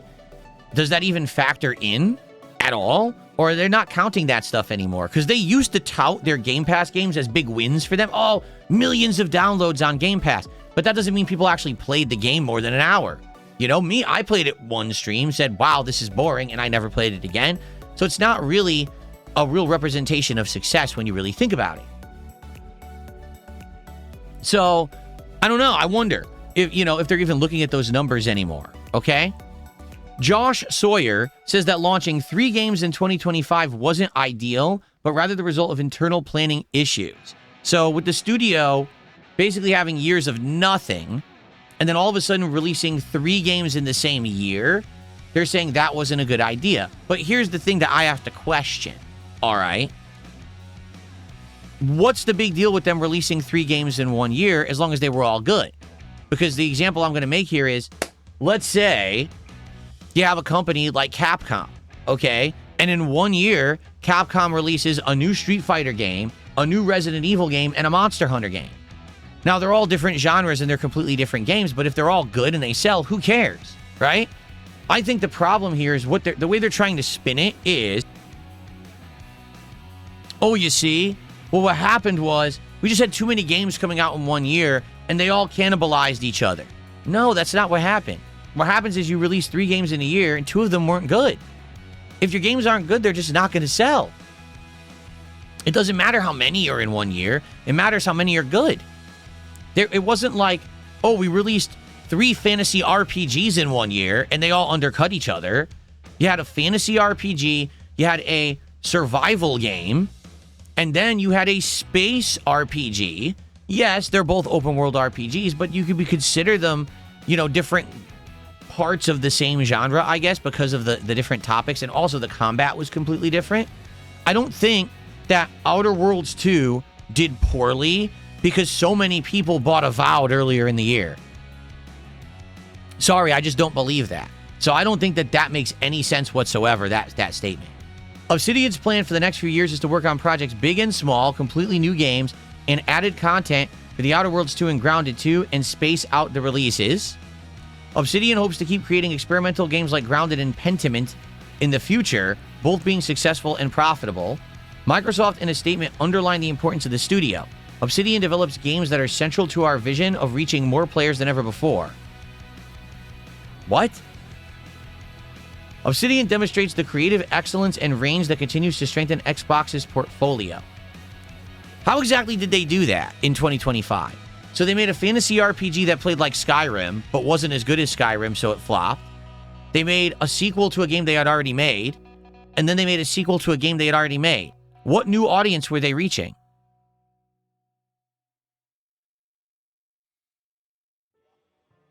I would argue they reached no new audience whatsoever, and they lost a lot of the audience that they already had because people had confidence in them being an open world RPG developer, and they just put out 2 stinkers of open world RPGs in 1 year. I'm just saying. So the thing is, again, and I'll say this again, this is really, really dumb. I'm going to read this one. This one is actually a pretty good comment that I want to address. But X is really bad because it'll have a topic, and if you click the topic to read it, it deletes the topic from what's happening, and then when you can't get it again. So, like, I had to search for Obsidian Bloomberg interview to get these articles, but I had seen some really important, responses, and basically the responses were saying things such as this, okay? The problem with Obsidian now is that the games they're making are emulations of games that are good. So, for example, Avowed. Avowed, when you think about the game, okay, the graphics, they were pretty good. I don't think there was anything wrong with the visuals of Avowed. The gameplay elements, well, I liked the combat, and I liked the exploration of the world. The gameplay elements were also sound. The problem with Avowed was that the story was boring as dirt, uninspired drivel. And it tried to force social justice crap in your throat again, and no one wants that. Did you know that in Avowed, there's a mission where you're trying to help people smuggle birth control into the city because it's been outlawed? I'm serious. We did the mission. We didn't realize that's what it was until we finished it. But at the end of the mission, it's like, well, what are we helping you smuggle at the end of the day? Oh, it's birth control drugs. What? I thought we're playing a fantasy RPG. If you had said we were smuggling in fairy dust so people could do illegal magic or something, I'd be like, oh, okay. Why birth control drugs? What does that have to do with the game? What they're doing, they're trying to shove real-life politics into their games, and no one wants it. When we're playing a game from Obsidian, we're playing it to escape the reality of politics. We don't need to have real-life politics in the game, and they did that with the game. The main plot was boring as dirt. The main plot of a disembodied voice is talking to you from the beyond, and you don't know if it's God or another entity talking to you, and you're being guided through the universe and you have powers. It's the most boring, generic fucking plot ever. A high schooler could have written it. So you could have 300 employees, and you have one group that's doing a really great job with the graphics, one group that's nailing it on the gameplay, and one group that couldn't write themselves out of a paper bag in a narrative-based fantasy game. Do you think the game is going to do well? If anything, what I've noticed in the last several years, even the big studios, these games that they're putting out that they think are good, the stories are absolute dog shit. Do you want to know where this all started? The Last of Us 2. The Last of Us 2 is an insanely high-profile AAA game that everyone claimed was good. The story of The Last of Us 2 is the most over-exaggerated, overhyped, trash story ever written in a fucking video game. There's never been a worse one. The characters are horribly written. They're redesigned from the ground up and changed from the first game to do a social narrative story rather than a story that actually has meaning. It's just a garbage game. And ever since that story came out, it seems like everyone has absolutely forgotten how to write. Every game has this drivel story that's so cliche, so fucking boring, such a waste of your time. Why on earth would you want to play a 60-hour narrative-based fantasy RPG if the story is boring as shit and has social issues shoved down your throat? The answer is you don't want to play it. That's why Avowed flopped. Okay? Now, move on to Outer Worlds 2. Outer Worlds 2, within the first hour, subverts all the interesting things about the original game. If you remember Outer Worlds 1, the plot was corporations control everything. And there's rival corporations, kind of like rival governments or almost like religious factions that are going against each other across the galaxy. Spacer's Choice, Auntie's, what was it, Auntie's Own or something like that. Whatever they were. But it was cool because each one had its own culture and had its own kind of corrupted story. You don't know if you should side with one of them or if they're all evil. That was the appeal, right, of that game. Within the first hour of Outer Worlds 2, all that's erased. All the corporations just become one. So now corporation bad, people good. You simplified the story. You made it for simpletons. The story sucks. The game's boring. It fails. It's not the worlds that suck, right? It's not the world design. It's not the graphics that suck. It's not the performance of the games. It's not the gameplay elements of the games. It's the stories. People have forgotten how to write in the games industry, or they're just hiring the wrong people to write the stories. No one wants to play a narrative-based game that's a 40 to 60-hour experience if the story is fucking boring. And they did it twice in 1 year. Twice. So I'm sorry. I don't feel bad for Obsidian. No, your games didn't flop because you released 3 in 1 year. They flopped because you can't write. Now, what's the game that succeeded in 2025? Grounded 2. What's the difference between Grounded 2, Avowed, and Outer Worlds 2? Grounded 2 is a game based on a gameplay loop, not a narrative. So you don't care about the story. What you care about is the game addictive to play. It is. And it was cheap. Grounded 2 is not an $80 game. What is it, like 30 bucks, 40 bucks? It was much cheaper. So it was easier to afford and jump into. It was easier to get hooked on the gameplay. And you didn't have social issues shoved down your throat. You didn't have all this nonsense going on. Instead, you could just sit there and enjoy the game for what it was, you know? What a concept. It's almost like how all these indie games are currently thriving, right? Why are indie games thriving? Because they're shorter experiences. They're much cheaper. They're digestible. They have addictive gameplay loops. And they don't cost an arm and a leg to invest in to play.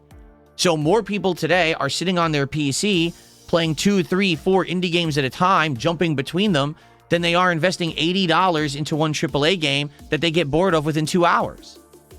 That's the problem Obsidian needs to tackle, not, oh, we released too many games in a year, and it's our development cycle that's all screwed up. What they're saying is they now want to rush games out. Instead of having games that take 6 years to make, they want to have it be done in 3 to 4.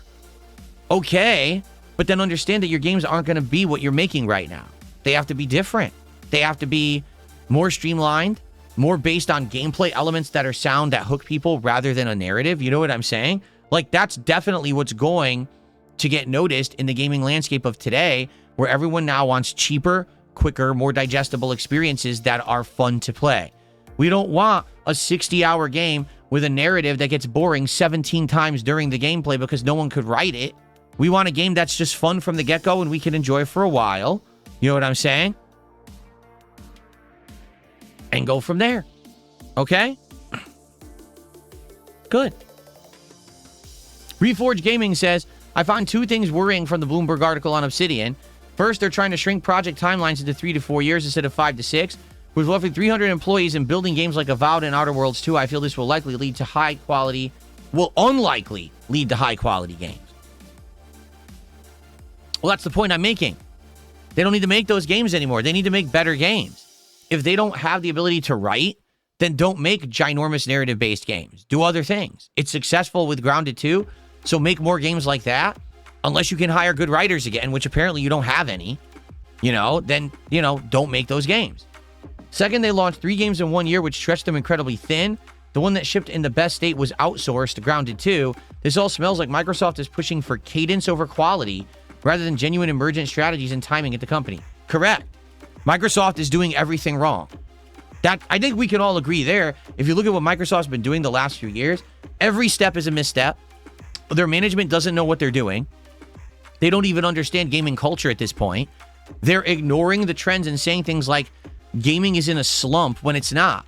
Gaming is not in a slump. It's your games that are in a slump because you're still adhering to a development formula that doesn't work. The old days of the big boys spend $5 billion to develop a game. They take 12 years to make it. They have a 5,000-man squad making it, and it comes out and it sells like gangbusters and it blows sales records away. Those days are over. People aren't looking for those kind of experiences because the people who used to make them moved on, and the people who you have making them now aren't good at it. Their stories are terrible. Their games are unfinished and untested.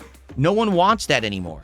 Instead, what we want are games that are going to be sound at a lower price point, that maybe we don't spend 60 hours playing, but we get addicted to the loop, and we can say that we enjoyed them and then move on to something else, not have to play them for 17 months.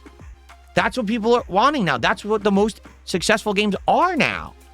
So why don't they get that?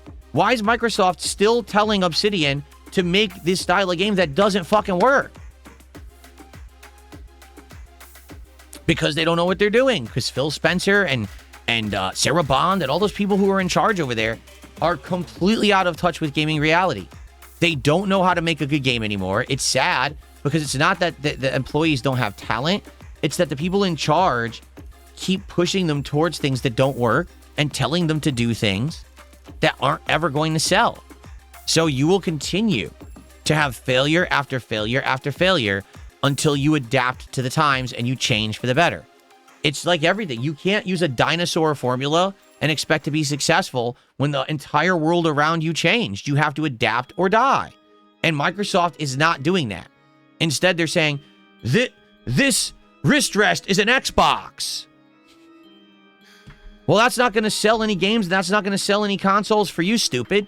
All that's going to do is push people away from wanting to do anything with you, and you're going to be a joke. The days of all these Xbox studios being safe because of Microsoft money, they're coming to a close. Microsoft is starting to tighten the belt and say all of our divisions need to be profitable now.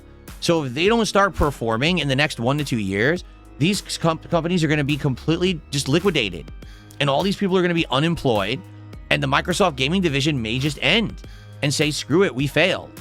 They'll just be a game distribution service through the cloud from now on, and they won't make games anymore. It'll be all over. And that's just sad.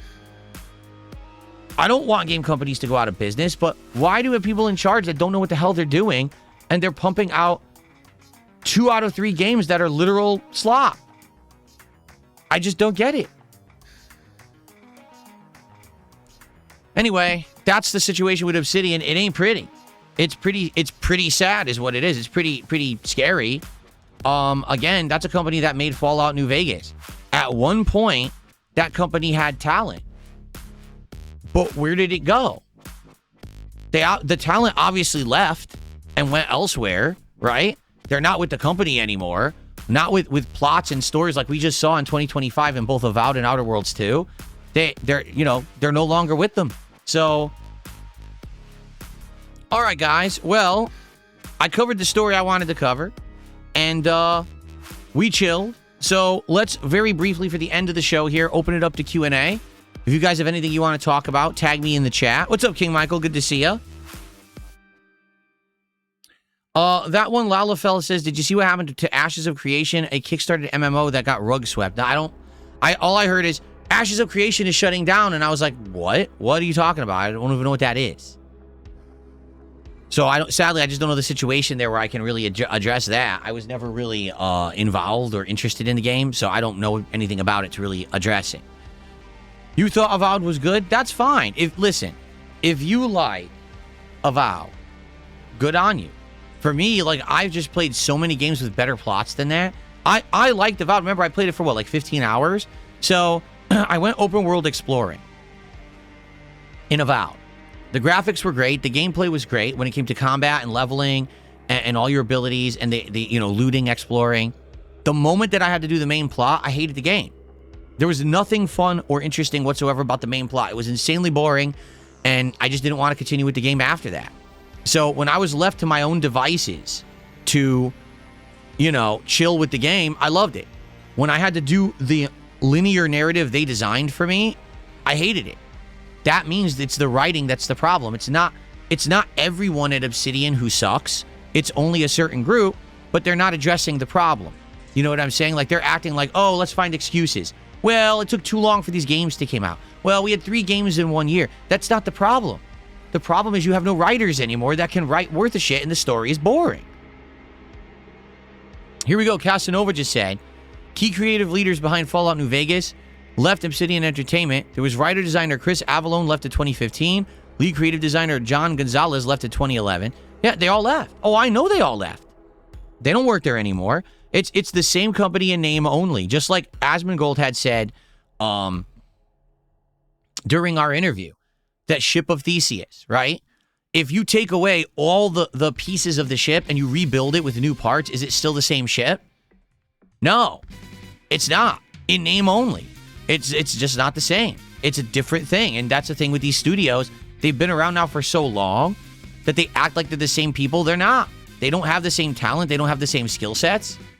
I would argue, if you look at both Outer Worlds 2 and you look at Avowed, what's better about Outer Worlds 2 and Avowed way better than Fallout New Vegas? The graphics and the gameplay. Fallout New Vegas was a mess. That game was falling apart at the seams. They were using the Fallout 3 engine. And remember how glitchy it was? Remember how every single time that I went to that particular town, the dude's head was stuck in the ceiling and there was glitchiness and all kinds of crap? That's been fixed. These games, these giant open worlds, don't have those issues anymore. They've polished that. The combat is incredibly streamlined now. It feels like you could play with melee, with magic, with guns, with whatever you want, and it's all perfectly feasible. While Fallout New Vegas, you're going to struggle trying to play it in certain playstyles because the game's not well balanced in that regard, right? So those things have actually been mastered, okay? But the story is far worse. The story of both Outer Worlds 2 and Avowed is nowhere near as engaging, fun, or addictive as Fallout New Vegas. So why would you want to continue playing those games for 40 to 60 hours when you are bored? There you go. I just received a $1.50 tip. Thanks for the response. Did you know a lot of big game execs like Bobby Kotick are in the Epstein files or their own pleasure? I don't know what that means. Even the gaming industry is rotting from the inside out at the hands of the rich. Seems like there's a genuine rot going on in American culture. Please elaborate. I've already said what I have to say. This has always been existent. It's always been part of our culture that we have a small group of people who control everything. They get away with everything that they want to get away with because they're the ones who pull the reins of the judicial system, of the police. They control it all. So either you accept it, or I guess you're going to try to revolt and try to overthrow everything. I don't know how you would do that. You know?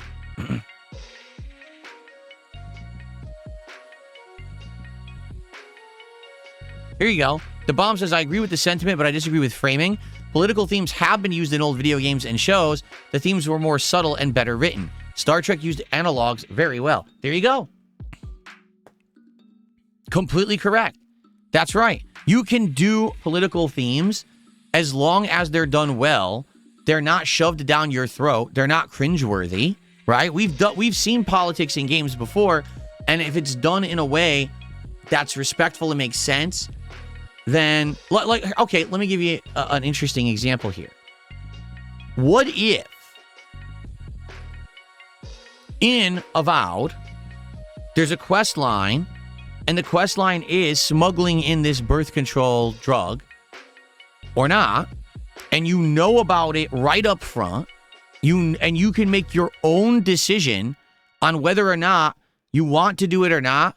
Like, maybe there's 3 options. Option number 1, you completely ignore the quest, you abstain, you want nothing to do with it, and you just walk away.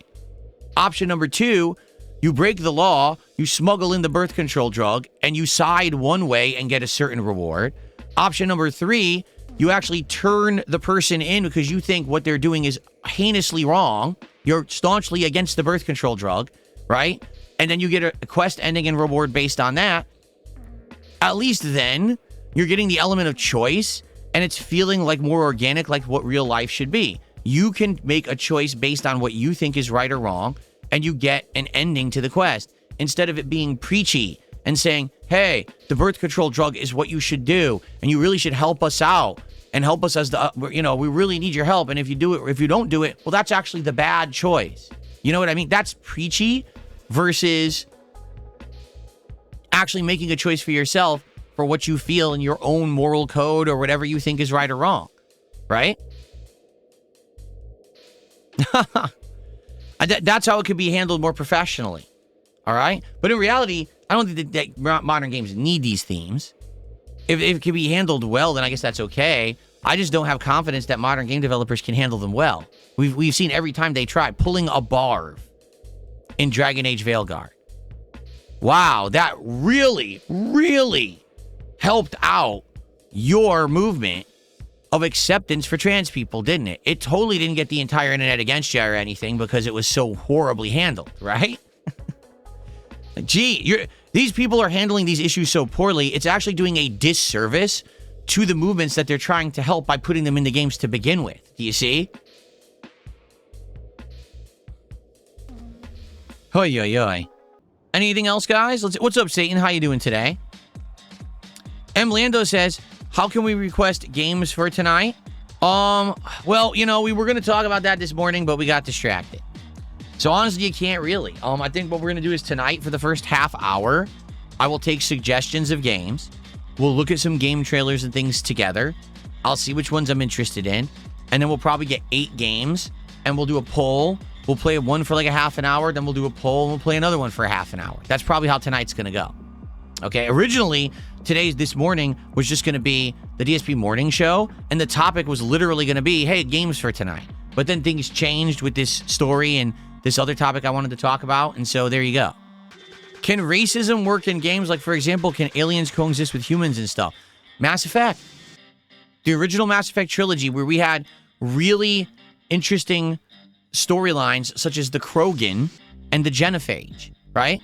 Like, the galaxy had a really racist feeling towards the Krogan to the point where they actually genetically engineered a virus to stop them from being able to procreate because they felt that they were too dangerous to exist in the galaxy.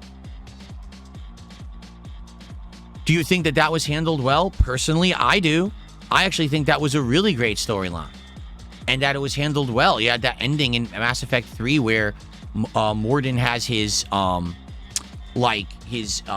big redemption moment where he decides that he's going to take the ultimate sacrifice in order to cure the Genophage because he feels like it was something that he had made as a huge mistake earlier in his life, right? Super Bowl prediction. I don't know enough, Funky Monkey, about how good the Seahawks or Patriots are this year to make any kind of a prediction. I literally have not at all once seen a team play this year in the NFL. So I don't know. Charlie says the birth control quest shows you intentionally deceived into doing something negative in the universe, like using the white phosphorus in Spec Ops The Line. It was meant to make you feel used. Yeah, now, do you feel like that has more meaning? Or what if the quest had treated you with respect and intelligence, right? And it said, hey, here's actually what you're doing. You choose to do it or not. And then you could have dialogue and you could have plot lines. You could have rewards based all off of that. I think that's done more tastefully. Don't I want my own team to win? Oh, my home team to win. Does it really matter? Like, this, do I feel any pride for the Seattle Seahawks because they're from Seattle and that's one town over from me? Not really. If I was following the NFL this year and I had seen how they had persevered and how they were doing so well and everything, and then I was like, yes, they earned it, I'm so excited, then I'd be like, yeah, I don't follow the NFL. So I don't care that they're in my backyard. My town, Renton, is actually considered the training camp town of the Seahawks. I guess when they train here. They play in Seattle, but they actually train in Renton. Okay? So our town always says that, oh, we are the hometown of the Seahawks. They say that. Of course, it's probably not real, but they just say that, right? But do I really care? No, because again, I don't care about the NFL. So why would I care about the Seahawks? I just don't, you know? Are the Seahawks incredibly good this year? Let me ask you guys the question then. What is the line? What is the betting odds this year? Like, who are people leaning towards to win the Super Bowl? Is it the Patriots or is it the Seahawks? Who do people think are going to be the winner? Seahawks are going to win. Seahawks are the favorites. Seahawks look better. Seahawks are the favorites. They're a much better team, really. Just so different. You know, I remember when I was following football in the mid-2000s, it was always the Patriots were like the dominant team that everyone expected were going to do well. Kind of like how the New York Yankees were always the baseball team everyone expected to do well. So it's shocking to me to hear that the Patriots are the underdogs in the Super Bowl. That's like, I'm just so not used to hearing that the Patriots are the underdogs. It sounds like a contradictory statement.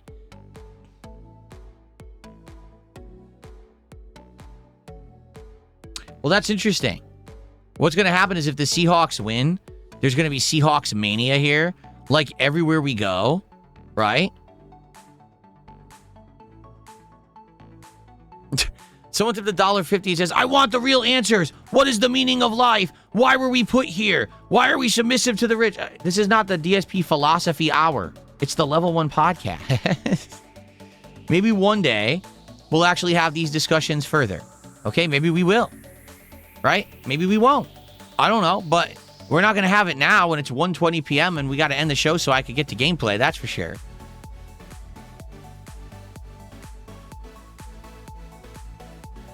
Don Jackson, we already addressed this immediately on that same stream. We've also addressed it 2 times after. I don't know why you're still bringing it up in the chat. The odds are 68-32 in favor of the Seahawks. Wow. People think the Seahawks are going to nearly double the score of the Patriots at the Super Bowl. Damn. Really? It's shocking the Patriots are really even in the Super Bowl. Is that true? Do people feel like they fluked out and got to the Super Bowl by luck? Well, that's funny.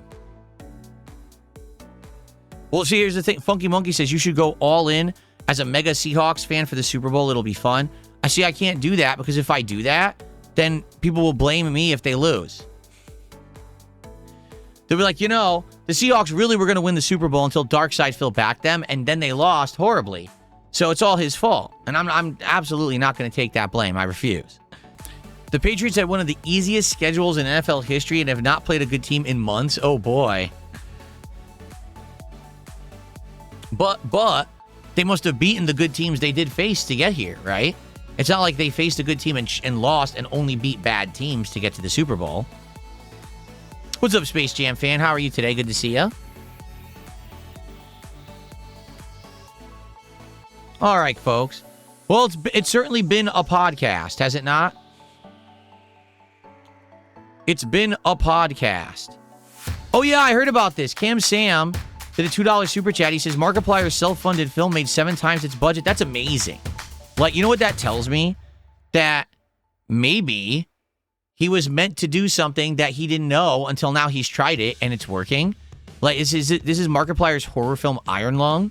Apparently is, like, crushing it. Like, people who are seeing it are saying it's good. Critics are saying it's bad, but everyone who saw it is saying it's good.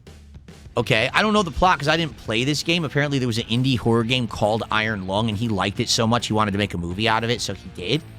And people who are seeing it are actually saying it's good. It's not like, all right, here's the difference.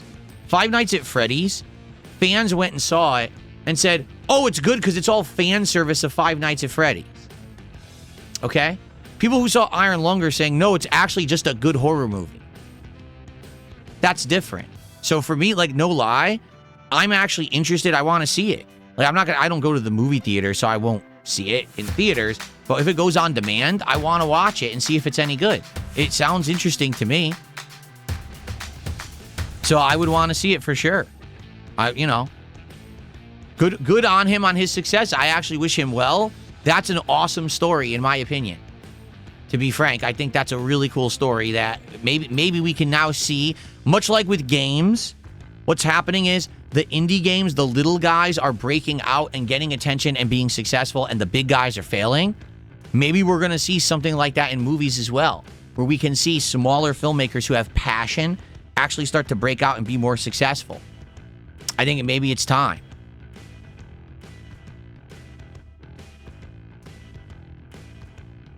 One Buff Weeb did a $2 super chat saying, are you still open for interviews? Depends on the kind of interview and who's asking. I have not completely said no, I'm not doing any interviews with anyone. That never happened. No, there's been some people who come in chat and said they wanted to interview me, and they were fakes. Like, there was some guy who came in, he said something about some podcast or whatever, and I was like, I don't know anything about it, have them contact me. The guy went off and made a fucking Proton Mail fake email address, and he tried to impersonate the people from the podcast because he thought I was a brainless idiot. Like, dude, no, that podcast has official channels that they contact people with. Like, they have an X account. They have business emails. They don't randomly send you a Proton Mail account that was made 2 days ago an email to be on their show. I guess I was born yesterday, right? So, yeah. All right, folks. I think it's time to end the show. It's been a long podcast, but you know what? That's good because likely we're not doing another one this week for the record. Tomorrow we're doing Street Fighter 6, and I want to really focus on mastering Sagat, doing his ranked placements, doing some ranked gameplay, so therefore I wanted a longer stream tomorrow. And Thursday is the premiere of Dragon Quest VII Reimagined, so we're not doing a podcast again this week. Friday is my marathon, so we're not doing one then, you see. So I'm glad that we did a long show. I hope that everyone enjoyed. By all means, as usual, engage with the content, leave comments, share your thoughts. I'd love to hear what you have to say about it, okay? Thank you, everyone who chilled and supported the podcast today. You guys are absolutely awesome. And we're not going to do another one now till Sunday. All right, so we got a long wait for another episode of the Level 1 podcast, but there'll still be morning shows in the morning. There's a fun marathon on Friday, so I hope that I will still see ya. Everyone, thank you so much for a great show, and I will see you soon.